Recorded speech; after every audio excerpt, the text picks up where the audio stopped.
बात्या मंथा जिबार एक मास न बितुणु पुणी एक लघुचाप सृष्टि होईची जहाकु नेई गंजाम जिल्लार चाषीकूल जो रही चाषीकूल भयभीत अवस्था अच्छा कारण वर्तमान बिलरे कंचा धान रही एवं चाषी माने भयर काले धान गुड़िक नष्ट हो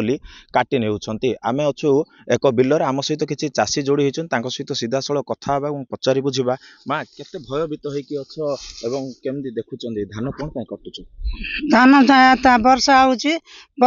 बोलिक वर्षा को नबिचा नाकि डरिक धान कंचा धान जाक काटी दौचु कौन पे काटुच माने नष्ट हो आम एत नागी नगीति करछु सब नष्ट हो कौन करू आम नुआ काटिले किस करू आमको तो खाया मिलनी कि ना कौन किस करू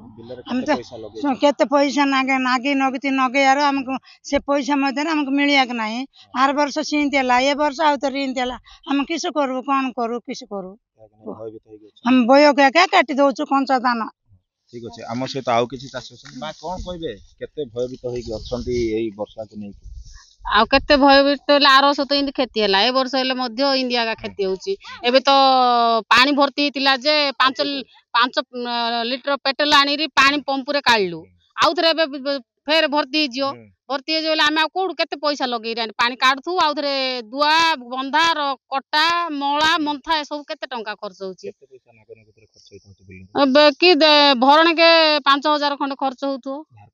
हां उद्धार खर्च करूनु आमे कोन धरी रहिछु लघुचाप वर्षा आइले बे कोन होची कोन होची ओले जाउ पानी पसिला आउ थरे बाहरियोनी काटियाडा असुविधा है पानी कुआडे जिबार नै आयार नै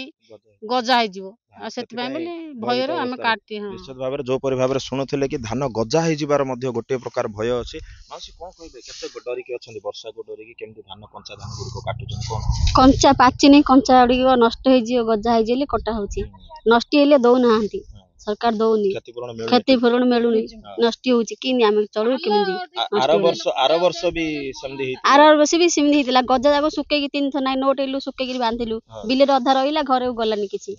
आ क्षतिपूरण किछि मिललानी ए वर्ष भी सिंधी हेचले काकुरतर काटा होची धान कंचा अछि वर्ष धान कंचा अछि केते दिन गल धान पाची थांदा आउ 15 दिन गले काटी थांदे